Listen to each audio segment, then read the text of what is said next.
Materi terakhir kita terkait investasi adalah derivatif. Pembahasan kita akan memuat beberapa poin di sini. Yang pertama adalah definisi derivatif. Kemudian kita membahas contoh transaksi yang berhubungan dengan derivatif dan spekulasi. Topik ketiga berhubungan dengan hedging. Dan yang terakhir kita membahas bagaimana cara kita mengungkapkan derivatif di laporan keuangan. Di sini disebutkan derivatif merupakan instrumen keuangan yang memiliki nilai berasal dari aset lainnya seperti saham, obligasi, persediaan, dan aset tetap berwujud dan aset lainnya. Terdapat 3 jenis derivatif, yaitu financial forwards, option, dan swaps. Untuk mempermudah pemahaman kita terkait transaksi derivatif, kita contohkan sebagai berikut. A ingin menjual aset ke B, kemudian B setuju membeli aset tersebut. Akhirnya mereka membuat kontrak jual beli tanggal 1 Februari 2021. Namun transaksi jual beli atau serah terima aset dan pembayarannya dilakukan di masa depan.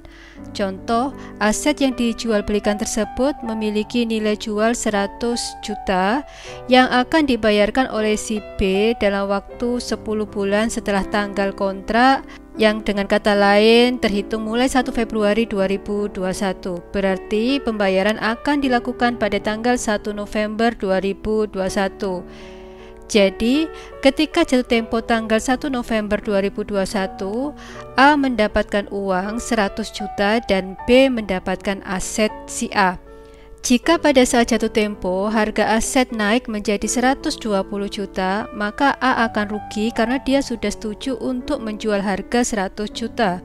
Namun jika pada saat jatuh tempo harga aset turun menjadi 90 juta, maka A akan untung karena dia sudah menjual lebih tinggi dari harga pasar, yang berarti si B akan rugi. Sehubungan dengan itu, derivatif juga disebut sebagai zero sum game, di mana apabila salah satu pihak untung maka pihak lainnya akan rugi.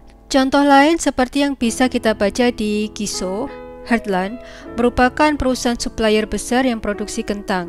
Contoh, pada tanggal 1 Februari 2021, harga kentang sedang bagus, namun Heartland masih membutuhkan waktu 2 bulan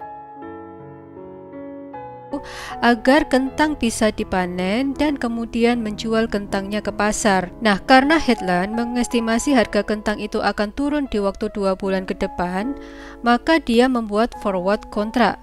Jadi dia menjual kentang dengan harga yang sedang bagus-bagusnya di tanggal sekarang atau 1 Februari 2021. Pembeli kontrak tersebut dicontohkan adalah McDonald Corporation. McDonald membutuhkan kentang untuk french fries-nya dalam waktu 2 bulan ke depan dan mengestimasi harga kentang akan naik 2 bulan berikutnya. Oleh sebab itu, McDonald setuju untuk menerima kentang pada 2 bulan berikutnya, tapi dibeli dengan harga saat ini atau harga di tanggal 1 Februari 2021. Jika harga kentang naik pada tanggal pengiriman atau penerimaan kentang, maka Heartland yang rugi dan McD mendapatkan keuntungan. Namun jika sebaliknya, di mana harga kentang turun di tanggal 1 Maret 2021, maka Heartland yang untung dan McD yang rugi. Jadi dalam transaksi financial forward untuk derivatif ini, tidak peduli siapa yang diuntungkan atau dirugikan nantinya, kedua belah pihak sudah setuju atas harga yang tertera di kontrak yang dianggap sebagai nilai profitable. Dalam kasus ini, walaupun Heartland merupakan produser dan McD merupakan customer, kedua pihak tersebut dinamakan hedger. Hedger merupakan pelaku lindung nilai yang merupakan pihak yang melakukan investasi pada sekuritas yang diyakini memiliki harga yang menguntungkan atau harga yang profitable.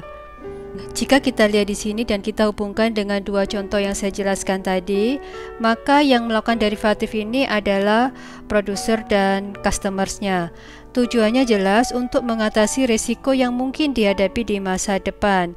Pihak produsen ingin agar dalam waktu depan ada kepastian barangnya dibeli, sedangkan pihak customer ingin memiliki persediaan atau bahan baku di masa depan. Jadi kedua belah pihak ingin menjaga kestabilan pengelolaan usaha dalam kondisi ketidakpastian, walaupun biasanya terdapat pihak yang rugi dan pihak yang lain mendapatkan keuntungan.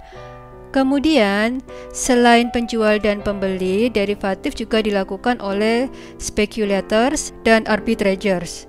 Kita sudah sering mendengar spekulator atau spekulan di dunia trading. Masih di contoh pembelian kentang tadi, seorang spekulan mengestimasi bahwa harga kentang itu akan naik sehingga hal itu dapat meningkatkan nilai forward kontrak. Spekulan yang mungkin baru beli kontrak dengan produsen kentang tadi hanya beberapa jam, bisa saja kemudian akan menjual kontrak tersebut ke McDonald. Jadi jika kita melihat contoh ini, kita bisa melihat perbedaan kepentingan antara spekulan dan McDonald di contoh pertama tadi.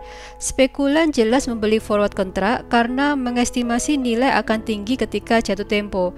Namun jika McD tadi, karena McD membutuhkan kentang untuk dijual dalam bentuk french fries, sehingga dia harus melakukan forward kontrak 2 bulan sebelumnya untuk jaga-jaga biar tidak kehabisan persediaan, dan juga bisa saja mendapatkan keuntungan atas selisih nilai waktu jatuh tempo dengan nilai 2 bulan sebelumnya atau ketika tanggal kontrak.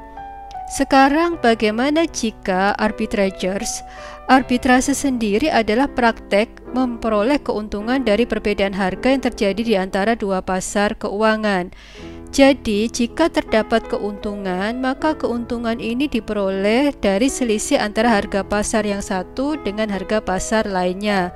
Jadi, pelaku arbitrase adalah orang atau pihak yang beli produk di pasar secara simultan pada harga serendah mungkin dan mungkin juga menjualnya pada harga yang lebih tinggi untuk memperoleh keuntungan. Banyak perusahaan menggunakan derivatif, namun memang terdapat risiko atas transaksi derivatif.